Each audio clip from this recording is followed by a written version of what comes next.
Sir এগুলো আমি একটা মূর্খ ছেলে হয়েও যদি আপনার হসপিটালে একদিন ডিউটি করি আমার মুখস্থ হয়ে যাবে। আর আপনি তো বিসিএস ক্যাডার হয়ে এই হসপিটালের পরিচালকের দায়িত্ব পালন করছেন স্যার। এটা আপনার কোন ব্রেনটা আসে? আপনি কিভাবে চালান এই হসপিটাল স্যার?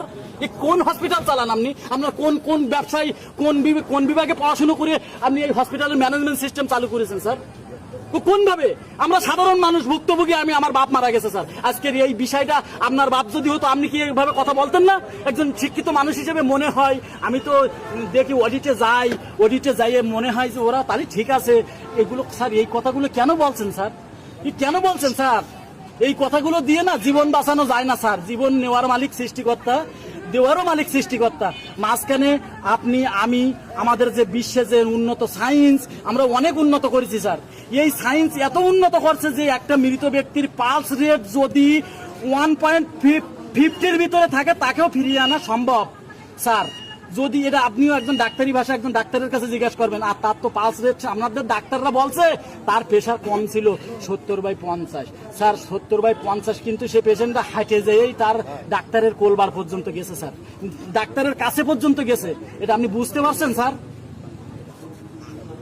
এখন স্যার আমার কথাটা শোনেন, আমি কি কই।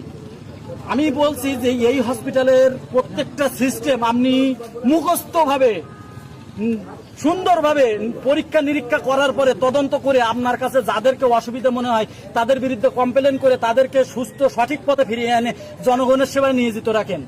কারণ এইভাবে অনেক অবমৃত্যু হচ্ছে। আমরা সাধারণ মানুষ, আমার বাবাটা আজকে মারা গেছে, অবশ্যই তিনি ফিরে আসবেন না, কিন্তু আমি চাই না যে আমার মতো আর অন্য কারো বাবা মা কারো আত্মীয় স্বজন এই যে একজন আইনের একজন মানুষ আছে তারও পিতা মাতা যেন এই হসপিটালে এসে সুন্দরভাবে যেন এই অসুবিধায় না পড়ে তাদের জীবনটা যেন সুন্দরভাবে ঝুঁকিমুক্ত করে নিয়ে তারা যেন বাসায় ফিরে যেতে পারে আপনাদের সুন্দর সুঅভিজ্ঞ ডাক্তারদের চিকিৎসা নিয়ে। কিন্তু আপনি এই বিষয়টা নিয়ে কেন তদন্ত করছেন না?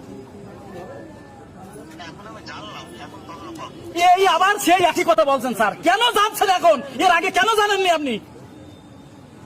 আপনি এখন জানবেন কেন স্যার? আপনি আসেন না আমার এখানে, আসেন, আপনি এই জরুরি বিভাগের সামনে আসেন স্যার।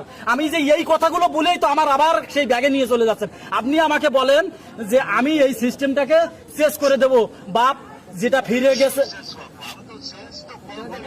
আপনি কেন ব্যাগে চলে যাচ্ছেন যে আমার মনে হচ্ছে এই হচ্ছে সেই হচ্ছে? স্যার এই কথাগুলো বলেন না প্লিজ স্যার, আমি আপনাকে অনুরোধ করছি। আপনি এই একটা বড় হসপিটালের একটা মেডিকেল কলেজের পরিচালক স্যার, আপনার অনেক সুনাম আছে, অনেক মান সম্মান আছে, আপনি অনেক পড়াশোনা